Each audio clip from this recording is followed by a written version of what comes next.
श्री शिवाय नमस्तुभ्यम हर हर महादेव। कल है 6 फरवरी 2025 गुरुवार का दिन है। माघ माह के शुक्ल पक्ष की नवमी की तिथि है। कुंभ का मेला चल रहा है और माघ माह की गुप्त नवरात्र भी चल रही है।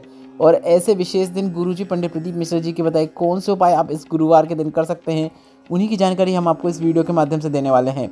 इस वीडियो में हम आपको गुरुजी पंडित प्रदीप मिश्रा जी के बताए गुरुवार के दिन किए जाने वाले 3 विशेष उपायों की जानकारी देंगे। आप इनमें से कोई एक या फिर अपनी आवश्यकता के अनुसार एक से अधिक उपाय करके अधिक से अधिक लाभ प्राप्त कर सकते हैं।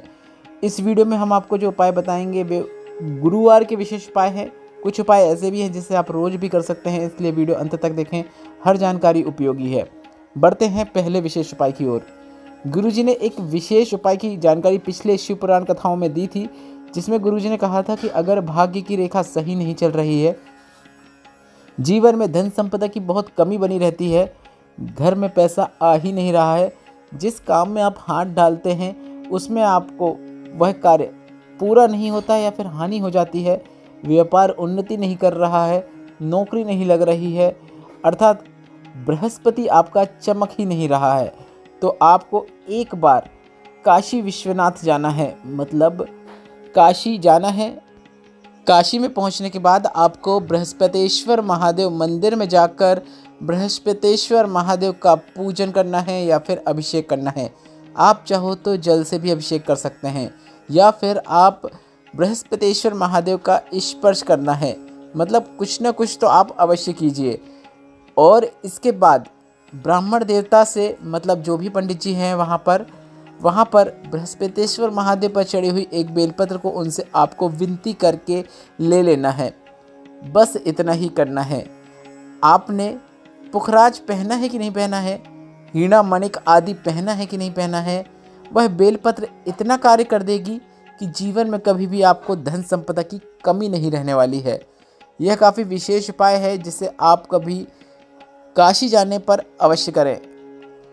अब इस बेलपत्र जिसे आपने लाए हैं, उस बेलपत्र को आप लाकर अपने घर में किसी भी आरती या पुस्तक जो भी आपके पास है उसमें रख सकते हैं, ताकि वह टूटे ना। अगर आपके पास रामायण है या फिर शिव पुराण है या फिर जो भी आरती संग्रह की पुस्तक है, उसके अंदर इस बेलपत्र को आप रख सकते हैं। आप चाहो तो उसका आप लेमिनेशन कराकर भी अपने पास रख सकते हैं। इस प्रकार से बेलपत्र को आप अपने पास सुरक्षित करके रख सकते हैं। पर आपको इस बात का ध्यान देना है, यह उपाय गुरुजी ने काशी मतलब वाराणसी जाने के बाद ही आपको करने को कहा है। बढ़ते हैं दूसरे विशेष उपाय की ओर। गुरुजी ने कहा है कि आपको गुरुवार का एक नियम बना लेना है। गुरुजी ने बताया है कि गरुड़ पुराण के तृतीय अंश में दिया गया है, आपको अपने घर के मटके के मतलब पानी का जो भी पात्र है, पानी का परिंदा है, अपने घर के मुख्य द्वार के बाहर उसका जल का छींटन करना है। आपको यह कार्य सुबह करना है, इस बात का आपको ध्यान देना है। और अगर आप बिना नहाए भी सुबह उठते से यह कर देंगे तो भी चलेगा। बस आपको अपने घर के मुख्य जो पानी का पात्र होता है, पानी रखने का जो स्थान होता है, उससे पानी लेना है। अगर सुबह आप स्नान कर लेते हैं तो करेंगे तो काफ़ी अच्छी बात है। अपने घर के मुख्य द्वार में आपको उस जल का छींटन करना है, क्योंकि घर के मटके का पानी जो होता है, जहाँ पर पानी किचन में रखा रहता है, वह पितरों का स्थान कहलाता है। और जब हम अपने घर के पानी के मटके से या पानी के पात्र से जल लेकर उसका छींटन हमारे घर के मुख्य द्वार की देहरी में करते हैं, तो रात भर हमारे घर के द्वार में जो भी हमारे पितर आते हैं, भोजन, जल आदि चीज़ों की याचना करते हैं, उन्हें वह जल तृप्त कर देता है और उन्हें तृप्ति प्राप्त हो जाती है। और शाम के समय हो सके तो आपको पानी के पात्र के पास एक लंबी बाती का दीपक अवश्य प्रज्वलित करना है। यह दीपक हम हमारे पितरों के लिए प्रज्वलित कर रहे हैं, तो इस बात का आपको ध्यान देना है कि दीपक की जो लो होती है वह दक्षिण दिशा की ओर होना चाहिए। पितरों के लिए दीपक लगा रहे हैं तो इस बात का ध्यान रखना है आपको कि जो दीपक होगा, दीपक की जो लो होगी, जो बाती होगी, वह लंबी होना चाहिए और दिशा हमेशा दक्षिण की ओर होना चाहिए। गुरुजी ने कहा, इस प्रकार से पितरों को तृप्त करने से आपको श्राद्ध पक्ष में पानी देने की, पिंडदान करने की, तर्पण करने की भी आवश्यकता नहीं होती है और आपके जीवन में आपके कार्य बनते ही चले जाते हैं। घर में कभी भी कोई कमी देखने को नहीं मिलती है। यह उपाय आप गुरुवार या फिर रोज भी कर सकते हैं। इस बात का आपको ध्यान देना है कि यह उपाय सुबह और शाम का है। सुबह आपको जल का छींटन करना है और शाम के समय आपको एक दीपक प्रज्वलित करना है, वो भी अपने घर पर ही दीपक प्रज्वलित करना है, पर वह दीपक आपको घर में पानी के पात्र के पास प्रज्वलित करना है। अब बढ़ते हैं गुरुजी के बताए बिल्कुल नए उपाय की ओर, जो गुरुजी ने कांकेड़ की शिव पुराण कथा में बताया है। गुरुजी ने कहा है यह उपाय आपको बार बार करने की भी आवश्यकता नहीं है और ऐसा भी जरूरी नहीं है कि यह उपाय किसी विशेष दिन करना है। जब आपको लगे कि देवाधिदेव महादेव आपकी बात नहीं सुन रहे हैं, आपकी कोई कामना पूर्ण नहीं हो पा रही है, आपने बहुत प्रयत्न कर लिया, बहुत उपाय कर लिए, कोई कार्य नहीं कर रहा है, तो आपको यह उपाय एक बार अवश्य करना है।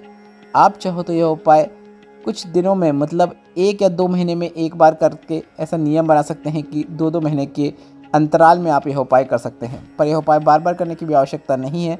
गुरुजी ने कहा कि अगर आप यह उपाय एक बार भी करेंगे तो आपको पर्याप्त फल की प्राप्ति होती है। आपको एक बेलपत्र लेना है, थोड़ा सा पीला चंदन, थोड़ा सा लाल चंदन, इसके साथ ही आपको एक सफ़ेद पुष्प की आवश्यकता होगी। यह उपाय काफ़ी सरल और आसान है, जिसे आप वीडियो में भी देखकर समझ सकते हैं, और यह उपाय आप सुबह से लेकर शाम तक कभी भी कर सकते हैं। ऐसा कोई ज़रूरी नहीं है कि यह उपाय सिर्फ सुबह ही किया जाता है, सिर्फ दोपहर में किया जाता है या फिर सिर्फ शाम को किया जाता है। आप उपाय यह कभी भी कर सकते हैं, किसी भी समय कर सकते हैं। आपको इस उपाय को करने के लिए जो सामग्री की आवश्यकता होगी वह मैंने आपको बता दी। सबसे पहले आपको एक बेलपत्र लेना है। बेलपत्र की बीच वाली पत्ती में आपको लाल चंदन लगाना है। बची हुई दोनों पत्तियों में आपको पीला चंदन लगा लेना है। इसके बाद बीच वाली पत्ती में जिसमें आपने लाल चंदन लगाया है, उसमें आपको एक सफ़ेद पुष्प रखना है। इसके बाद आपको इस बेलपत्र को भोलेनाथ के मंदिर में जाकर शिवलिंग पर विशेष स्थान पर अर्पित करना है। पर अर्पित करने से पहले श्री शिवाय नमस्तुभ्यम बोलते हुए अपनी जो भी मनोकामना है, जो भी उद्देश्य है, जो आप देवाधिदेव महादेव से बोलना चाहते हैं, वह बोल देना है। इस बात का ध्यान रखना है कि कोई भी मनोकामना बोलने से पहले और बाद में श्री शिवाय नमस्तुभ्यम या फिर नमः शिवाय या फिर ओम नमः शिवाय अवश्य बोलें। इसी प्रकार से कामना की जाती है, जो कि गुरुजी पंडित प्रदीप मिश्रा जी ने बताया है।